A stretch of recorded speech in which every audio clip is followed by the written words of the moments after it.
అతని ఇంటికి వెళ్ళిన తర్వాత నేను ఒక లైఫ్ స్టైల్ చెబుతాను. 2 సార్లు తినమంట చాలు, మధ్యలో ఇలా ఉండమని చెబుతాను. మిల్క్ గ్యాప్తో ఒక ఇంటర్మీడియట్ ఫాస్ట్ అన్నట్టు ప్రోటోకాల్ ఇవన్నీ తిను. ఆ పంచదార తినకపోతే బెల్లం తినని చెబుతా. కుదరదు నేను పంచదార కూల్ డ్రింక్ తాగుతా, బీరు తాగుతా, బిర్యానీ తింటా, 2 తింటా, అర్ధరాత్రి 2 తింటా అన్నావు అనుకో నువ్వే అనిపిస్తావు. అసలమ్మా ఒక డైట్గానే ఏదైనా ప్రోగ్రాము ఒక 3 నెలలు చేసావనుకో, నువ్వు ఒక 50 కిలో 100 కిలోలు తగ్గావనుకో, అంటే నువ్వు జీవితాంతం నువ్వు ఏ పందిలాగా ఏం ఎచ్చలవిడిగా ప్రవర్తించినా నువ్వు పెరగని వ్యవస్థ ఉంటుందా?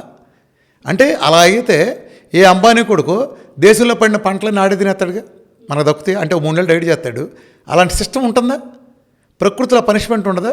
నువ్వు 170 స్పీడ్లో వెళ్ళా కూడా పడ్డావు, బండి మీద వెళ్తా. ఇప్పుడు నేనేమన్నాను, తగ్గినాక నేను బాగు చేసిన తర్వాత 70లో వెళ్ళంటున్నా, కుదర నేను 170లో మేసం మీద అయితే ఎందుకు పడకూడదు చెప్పు. వీఆర్కే డైట్ చేసిన తర్వాత వాడి ఇంటి దగ్గర ఉంటాడు, జవచాపలు ఉన్నా పర్లా, నేను కార్బోహైడ్రేట్ తినద్దని చెప్పట్లా. నువ్వు కడుపు నిండా ఎవరికి తిను బిర్యానీ అని చెప్తాను తర్వాత సిద్ధాంతం. నేను బిర్యానీ తినద్దని చెప్పట్లా, అంత తిన్నావు కదా ఆపేలే అంట.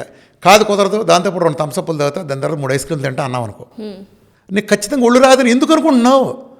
మానవ సహజమైన నీకు వర్తించిన ఏ అల్లోపతి డాక్టర్కి, ఏ ఆయుర్వేద డాక్టర్ ప్రపంచంలో మానవ జాతికి వర్తించని వీఆర్కే వర్తించని ఎందుకు అనుకుంటున్నావు? మళ్ళీ తిరిగి వచ్చింది అనుకో, ఉదాహరణ చెప్తున్నాను. నీకు 10 ఏళ్ళ నుంచి మీ చుట్టాలకు ఒక ఆయనకి షుగర్ ఉందమ్మా, నేను మందులు పెంటకుప్పల పారాయణ చేశా, 1 సంవత్సరం తిరిగి వచ్చింది, మళ్ళీ జీవితాంతం తగ్గించి నీ ముష్టి మందులు ఎందుకు?